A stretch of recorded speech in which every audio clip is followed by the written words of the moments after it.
नमस्कार। आप सुन रहे हैं न्यूज़ पॉइंट पॉडकास्ट और मैं हूं आज आपके साथ सुषमा। आज के इस पॉडकास्ट में बात 4 जून को होने वाले संभावित नतीजों या यूं कहिए कि एग्जिट पोल की। लोकसभा चुनाव अपने आखिरी पड़ाव पर पहुंच चुका है। 4 जून को नतीजों की घोषणा होगी, लेकिन इससे पहले राजनीतिक विश्लेषकों के बीच चर्चाओं का बाजार गर्म है। हर किसी के अपने अपने दावे हैं। इस बीच राजनीतिक विश्लेषक प्रशांत किशोर चुनाव विशेषज्ञ योगेंद्र यादव के पूर्वानुमान के पक्ष में दिखे हैं।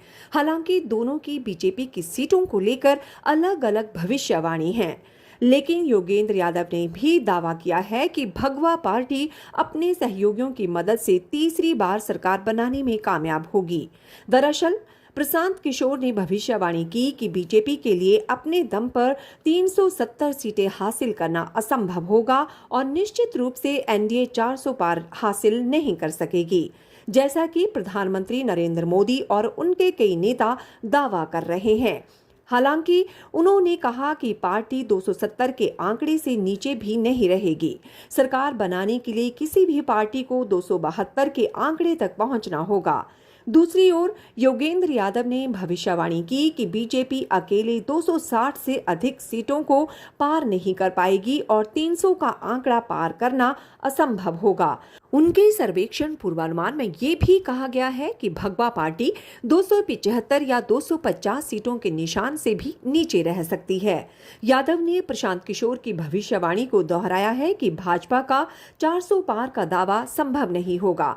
वहीं शुक्रवार यानी 24 मई को एक्स पर प्रशांत किशोर ने योगेंद्र यादव के वीडियो का एक स्क्रीनशॉट शेयर किया, जहां उन्होंने चल रहे लोकसभा चुनावों के परिणामों की भविष्यवाणी की थी।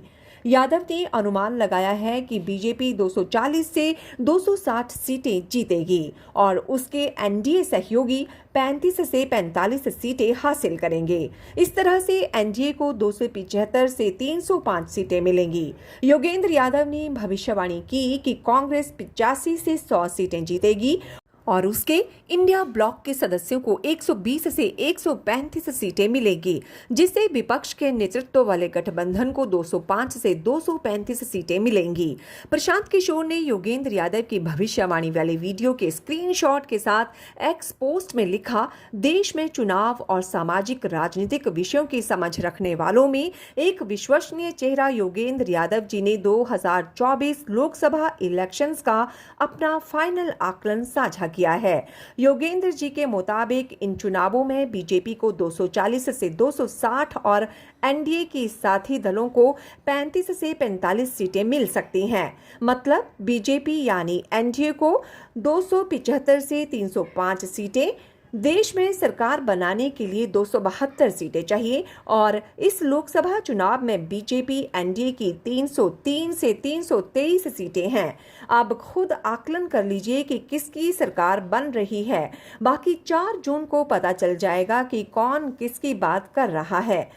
इससे पहले मंगलवार यानी 21 मई को इंडिया टुडे टीवी के साथ एक खास बातचीत में प्रशांत किशोर ने बीजेपी की सीट शेयरिंग की भविष्यवाणी की और कहा कि पीएम मोदी के खिलाफ लोगों में कोई व्यापक गुस्सा नहीं है। अपनी चुनावी पूर्वानुमान के समर्थन में उन्होंने ये भी दावा किया कि भाजपा को उत्तर और पश्चिम में कोई बड़ा झटका नहीं लग रहा है, जबकि दक्षिण और पूर्व में उसकी सीटें बढ़ेंगी।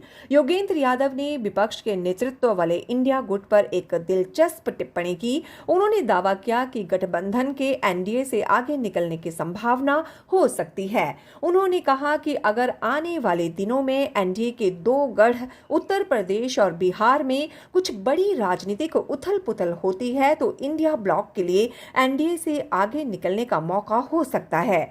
योगेंद्र यादव ने केरल से लेकर ओडिशा तक वोटों और सीटों दोनों में भाजपा को लाभ मिलने की भविष्यवाणी की। हालांकि उन्होंने कहा कि लाभ उतना बड़ा नहीं होगा जितना भाजपा उम्मीद कर रही है। केरल, तमिलनाडु, पुडुचेरी में बीजेपी की 2 सीटें बढ़ेंगी। सहयोगी दल भी 2 सीटें लाएंगे। आंध्र प्रदेश में बीजेपी की सीटें बढ़ेंगी 3 और सहयोगियों को मिलेंगी 12 सीटें। तेलंगाना में बीजेपी और कांग्रेस के बीच सीधी टक्कर में दोनों पक्षों की सीटों में इजाफा देखने को मिलेगा। बीजेपी को 4 सीटों का इजाफा होगा। ओडिशा में बीजेपी की मौजूदा 8 सीटों में 4 सीटें और जुड़ेंगी। योगेंद्र की भविष्यवाणियों के अनुसार दक्षिण भारत कर्नाटक को छोड़कर भाजपा की सीट हिस्सेदारी में 13 सीटों का लाभ होगा और उसके सहयोगी 14 सीटों का योगदान देंगे। उन्होंने भविष्यवाणी की कि अधिकांश दक्षिण भारतीय क्षेत्रों और ओडिशा में 13 सीटों की वृद्धि देखने के बावजूद भाजपा को कर्नाटक में इतनी ही हानि होगी। उन्होंने भविष्यवाणी की कि दक्षिण राज्य में भाजपा की 25 सीटों में से जहां कांग्रेस सत्तारूढ़ पार्टी है, भगपा पार्टी 12 से अधिक सीटें नहीं जीत पाएगी और इस प्रकार पार्टी 13 सीटें हार जाएगी। वहीं बंगाल में बीजेपी को ना तो लाभ और ना ही बड़ा नुकसान होगा। उन्होंने आगे भविष्यवाणी की कि पूर्वोत्तर में जहां भाजपा ने पिछले लोकसभा चुनावों में अच्छा प्रदर्शन किया था, खासकर असम में पार्टी को उतनी ही सीटें मिलेंगी जितने पिछले चुनाव में मिली थी। महाराष्ट्र में बीजेपी और उसके सहयोगियों को क्रमशः 5 और 15 सीटों का नुकसान होगा।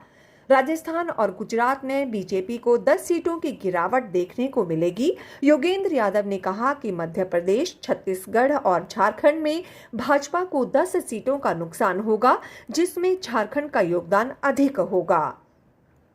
हरियाणा और दिल्ली में 10 सीटों का नुकसान का अनुमान है। पंजाब, चंडीगढ़, हिमाचल प्रदेश, जम्मू कश्मीर में बीजेपी को 5 सीटों का नुकसान होगा। उत्तर प्रदेश और उत्तराखंड में भगवा पार्टी को 10 सीटों का नुकसान होगा। बिहार में बीजेपी और उसके सहयोगियों को क्रमशः 5 और 10 सीटों का नुकसान होगा। यादव ने कहा कि अगर लोकसभा चुनाव 2024 के अंतिम 2 चरणों में हरियाणा, दिल्ली, उत्तर प्रदेश और बिहार में लहर बदलती है तो ये भी संभव हो सकता है कि एनडीए 275 के आंकड़े से नीचे आ जाए। सुनते रहिए न्यूज़ पॉइंट पॉडकास्ट, आपकी आवाज़।